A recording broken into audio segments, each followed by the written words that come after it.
Blog Talk Radio. Well, here we go, ladies and gentlemen. I always get geared up for this one. It's from Cleveland, Ohio. It's the American Sports History Podcast, hosted by my good friend, a brother, a mentor, Peter Ray. Yours truly, Mark Mancini, producing it, 347-205-9631. You can catch the archive version on blogtalkradio.com/Mancini Sports, podcast platforms, wherever you subscribe to, powered now by Mancini Media. So without further ado, it's more him, less of me. As I lay that red carpet down, put the podium in its place, hand off the mic. First of all, Peter, how you doing today from shivering Cleveland? And our prayers are going out there for you on that one. Second of all, how can people get a hold of you? Third of all, you come back with another great guest tonight. Hi, Mark. I'm doing well.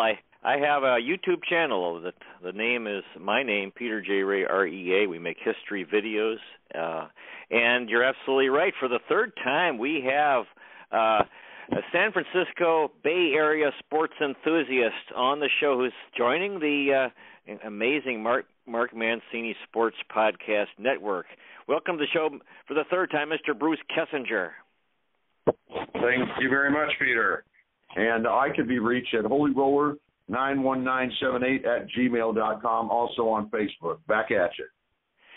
Yeah, it seems that you and I have in common, we talked a broad topic of 1960 to 1990 MLB, NFL, and NBA.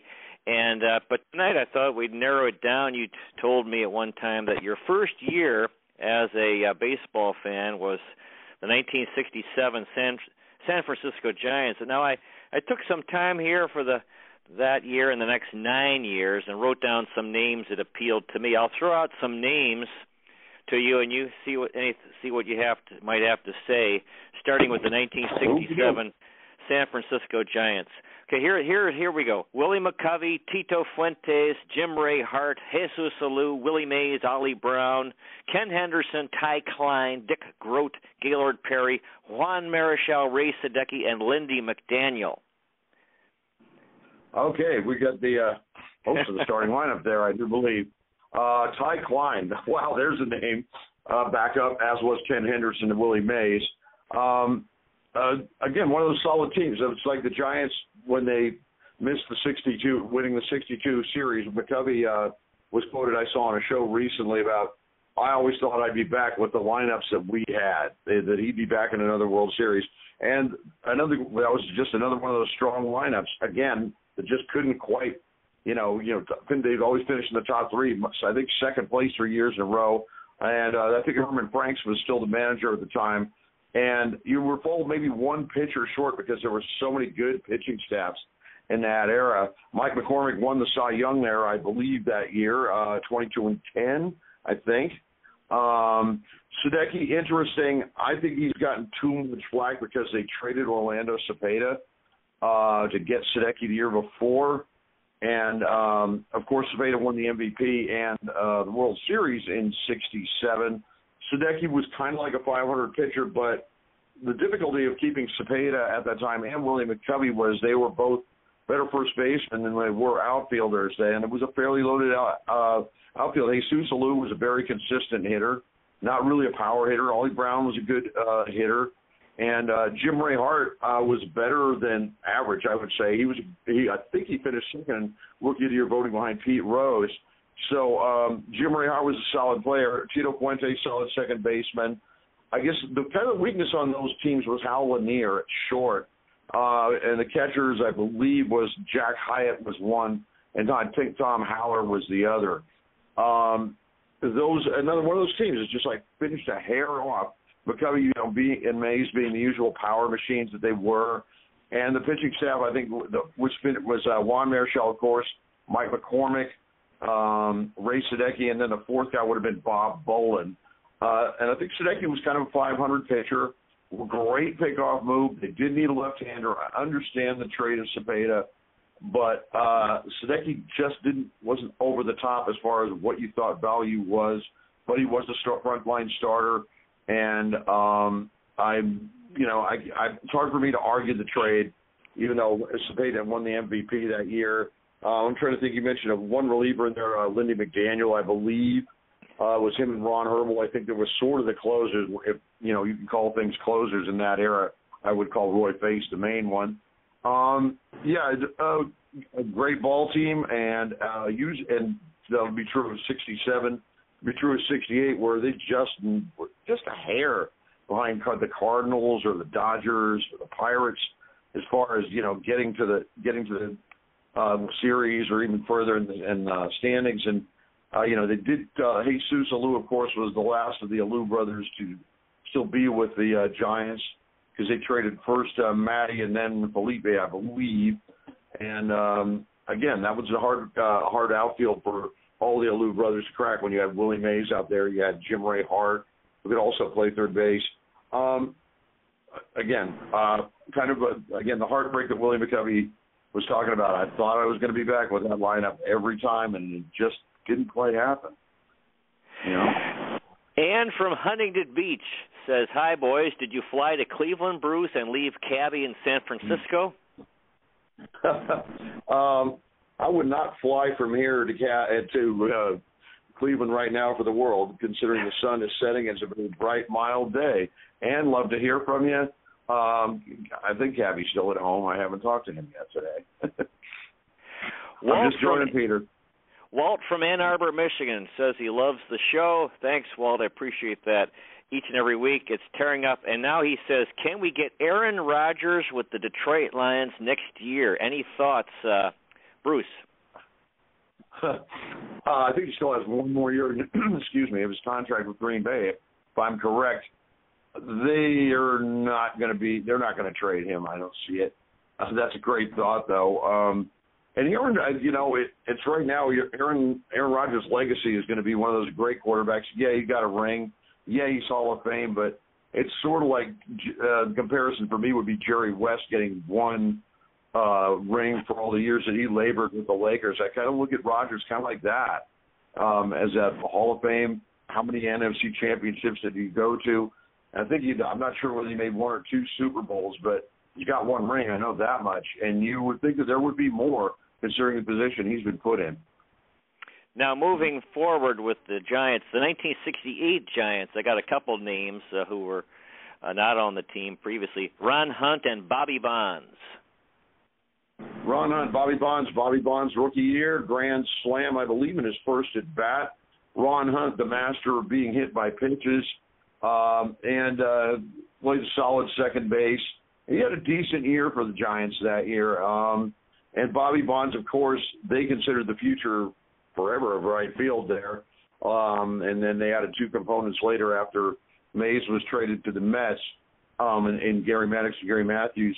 Ron Hunt knew how to get on base, no matter how. He was willing to get beamed. I think he set records in more than a couple of years with the Mets and the Giants with getting hit by pitches. And again, another one of those teams that challenged but was not quite over the top. And I believe that was the second year in a row that the St. Louis Cardinals went to the World Series. And same story for the Giants that year. And I still think you had Herman Franks as manager.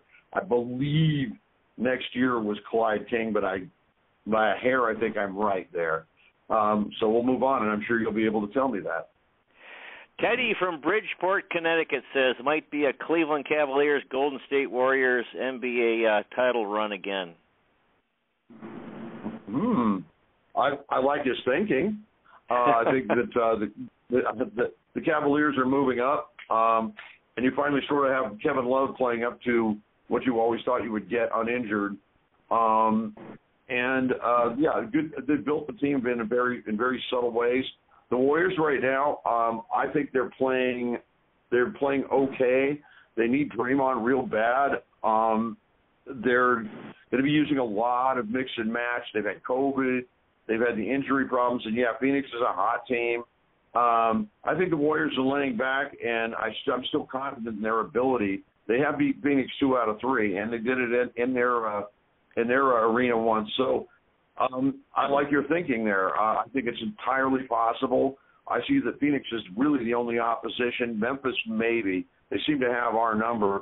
But I believe we can handle the Utah Jazz, and we'll see where Phoenix finishes and who they match up with in the playoffs. Okay, the 1969 San Francisco Giants, Leon Wagner, George Foster, and Don McMahon.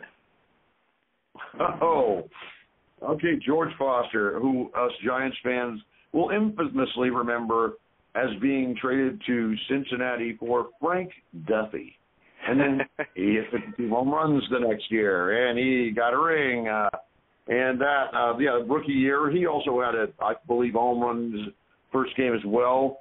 And you mentioned Don McMahon.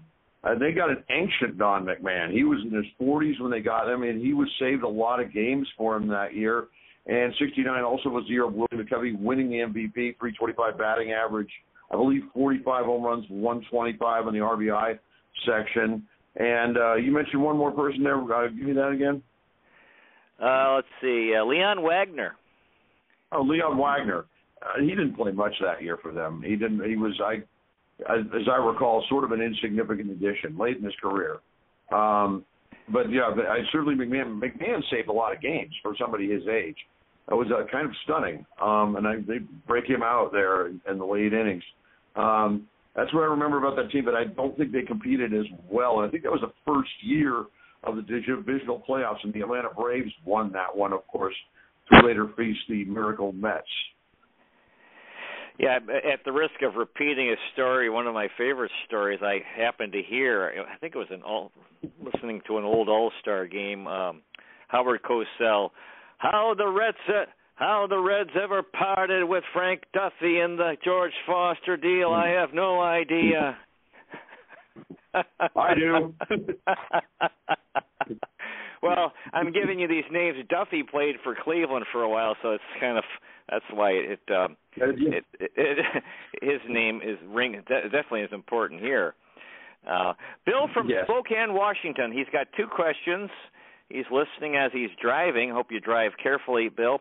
First is Barry Bonds does not belong in the Hall of Fame. It's called integrity. And John Stockton was banned from watching Gonzaga for not wearing a mask. What a joke that is. Okay. And we can go into the whole Novak Djokovic thing. I mean, I'm sort of pro-mask. I'm sort of pro-vax. I understand what everybody's saying, but the rules are the rules. And the teams are making it. Nations are making it. You're not going to get past it. So it's a protest that's going to fall on deaf ears as far as I'm concerned. And let's see. The other thing that was mentioned there besides the Barry Bonds Hall of Fame. Barry Bonds Hall of Fame. That's a tough one for me. My opinion about Bonds is he's probably not going to get in. I think that if he had not bothered using steroids, he may not have made the home run records, but he certainly was a great batsman. He would have hit over 300, probably with between 450 and 500 home runs, and would have gotten in the Hall. I am I really don't have an answer for that. I am in agreement with the steroid issue. I don't particularly like Palmeiro or McGuire or Clemens. I just think that Bonds was such a good batsman. I hate to see him not get in, but I understand the steroid issue. A good question, and it's one that I go back and forth on. Okay, the 1970 San Francisco Giants, Ron Bryant and Jerry Johnson. Jerry Johnson, wow. Okay. Ron Bryant, of course, became a much better starter a little bit later on, I'm sure, and we'll get to that year. And that was sort of the down year, if I'm right. And I think that Clyde King was still manager, and he got fired, and then they hired Charlie Fox the next year. I'm not sure. That was kind of a down year for the Giants, and I do remember that he was getting a lot of flack from the press at that time. Sort of a nothing year, to be honest. The 1971 San Francisco Giants, Chris Spire, Dave Kingman, Frank Duffy, and Steve Stone. Okay. We can leave Frank Duffy alone. We've already got to that subject. Steve Stone, rookie year, and I believe not really that effective as I recall. And we had, give me those other two names. I know them. Chris Spire, Dave Kingman. Okay. Chris Spire, I believe rookie of the year, fine shortstop, and contributed mightily. That was a division-winning team. Kingman still wasn't starting, a raw power first baseman, and then strikeout home run guy, but his contributions, as I recall, that year were kind of minimal. But that was the year where they went up against the Pirates. They won the first game on home runs by McCovey and Fuentes, I believe, if it was 5-4, and Gaylord Perry pitched that game. And then you had the Pirates take the rest of those games. 1973, it was my first year following this baseball, and I got this book about, or maybe it was 74, but anyway, it had all-star players, and Chris Spire was one of them, and I kept looking through that over and over. So it's like burned in my brain. Chris Spire's burned in my brain. Of course, Kingman, all the home runs, and Steve Stone I remember when he won 25 with Baltimore. I was like, man, that's right. I was thinking about, Denny McClain was the last 30-game winner, but and I think, and I don't know, I'm just thinking here. I know Steve Carlton won 27, and Stone won 25, right, but nobody's getting up there now. And I was just curious. I was thinking, I wonder who was the last guy to win 29, 28, 27, 26, 25. And I wonder if it was Carlton and Stone. Didn't Bill Welsh, not Bill Welsh, Bob Welsh, finished with 27 wins, I think, maybe with the A's.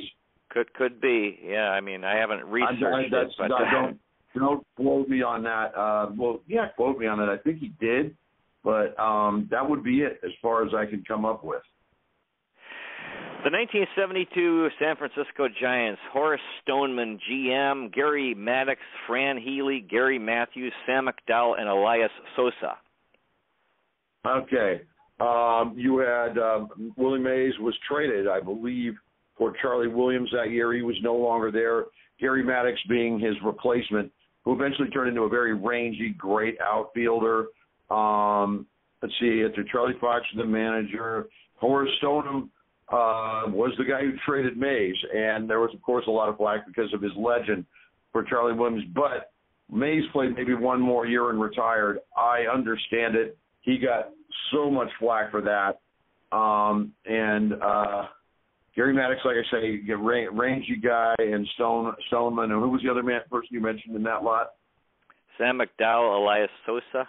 Sam McDowell, that's right, who was traded straight up for Gaylord Perry in a trade that is also one of those many infamous Giant trades, because I do believe that Perry went on to win the Cy Young in Cleveland. McDowell struck out a lot of people while he was in Cleveland, and he came over here and he was kind of mediocre.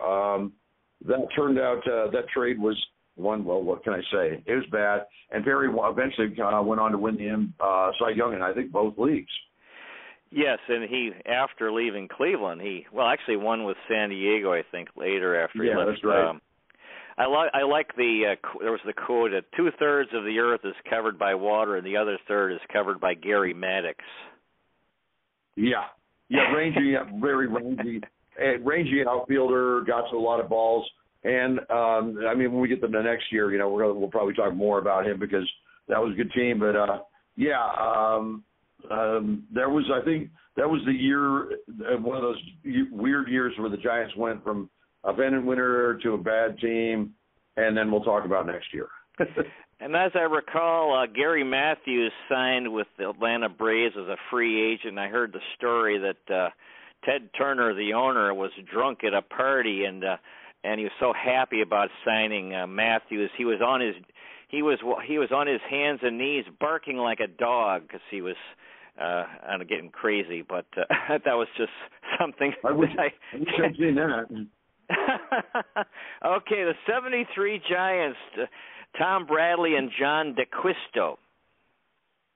Okay, and you mentioned, of course, Gary Matthews, who was now the fine tandem there of Bonds, Matthews, and Maddox in the outfield.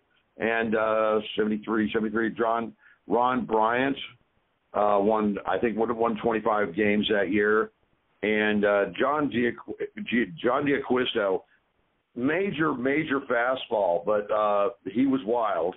And you mentioned somebody else in there that Tom Bradley. Tom Bradley over from the Chicago White Sox. That's right. And that also, because you mentioned him first, and now it came back to me. That year also, Elias Souza became the closer for the Giants that year.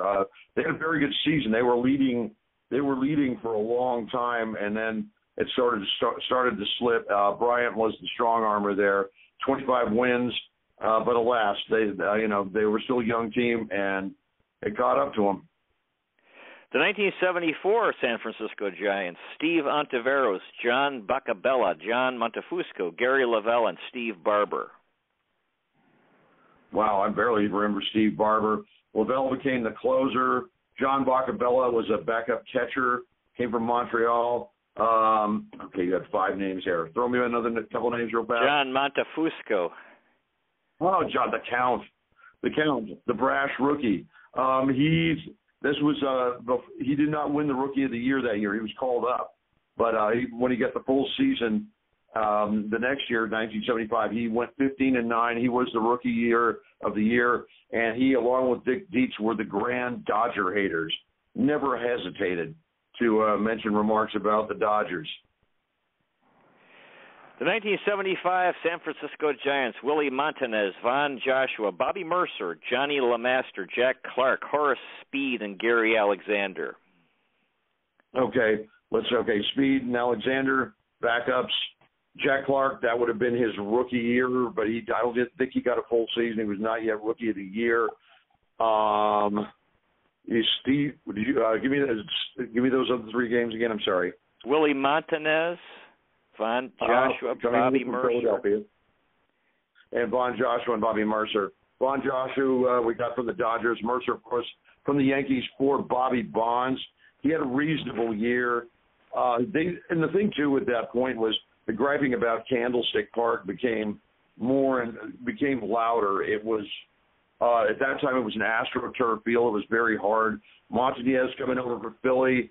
I loved him in Philly. He was kind of a showboater in Philadelphia, and that when he was traded here, it was kind of like he just didn't fit in with the San Francisco thing. It was a hot dog, and again, the crowds were sparse, and Candlestick was just not a place that people wanted to play, to be honest. And the AstroTurf was just horrid. It was even worse on the 49ers at that time. You'd have broken bones when you landed on that. Frank from Modesto, California, is asking about his guy, Ed Halicki. I'm not familiar with him. Are you, Bruce? Okay, Ed Halicki, I'm not sure if 75 might have been his rookie year. He did throw a no-hitter against the Mets. He was like 6'7", and you sort of had an interesting rotation there. There was Halicki, Montefusco, and there was Pete Falcone, I believe, was another guy, a left-hander who went 12-11 that year for them. And I'm trying to think of who the fourth, and DeQuisto was still the fourth starter. Wild could strike out people, but he could also walk a ton. So Halicki was 6'7". He had a couple of very good years for the Giants, and hard thrower, a lot of potential. Ed Halicki was a good pitcher. Yeah, some of the guys I mentioned, Bobby Mercer, I always think of because he was sort of supposed to be the next legend. But yeah, he had a good career. We had Johnny LeMaster for about 3 weeks because. Oh God, Johnny! Thank you for bringing him up because he was around a long time, and the nicknames he had, one was Johnny Disaster. He also at one time put on the back of his uniform instead of his last name, Boo, as in, thanks, fans, here's my last name. Could barely hit. Sometimes you see him make some awesome plays in the field, and then you see him make some god-awful plays in the field. He was around longer than I thought he should have been. Yeah, Cleveland picked him up in a trade to play short. They tried to move Julio Franco to second. Franco had a fit, and so they ended up trading him mostly because Julio Franco was upset about being – they tried to move him to second. So anyway, he's another guy whose name is burned in my memory for his brief time in Cleveland. The 76 Giants, Darrell Evans, Marty Perez, Ken Reitz, and Larry Herndon. Larry Herndon and Darrell Evans, of course, eventually won rings with the Detroit Tigers. Solid players, both of them. And Herndon, I think, came up through our organization. He was a center fielder after they moved Maddox. He was also a rangy guy with a good arm. I've always liked Larry Herndon's play, and Darrell Evans was solid for the Giants for years, and of course went on to win rings, and deservedly so, both of them. They put in time with teams that were up and down with the Giants. And you had the other names you mentioned again? Marty Perez, Ken Reitz. Ken Reitz, third baseman. They picked him up from the Cardinals. He was from the Bay Area. Happy to play here. Didn't stay very long, as I recall. Marty Perez, they got in Atlanta, from Atlanta, second baseman, also in the Darrell Evans trade. And I can't remember who we gave up at that point to get those two players. But Darrell Evans was a solid presence, as was Herndon for many years. And they moved on to bigger and better things. They got tired of being Giants, and I kind of don't blame them at that point. Eric White from Tampa, Florida. This is America, right? Innocent till proven guilty. If you didn't catch me breaking your rules, I'm afraid that's your problem, not mine. Reference to Barry Bonds.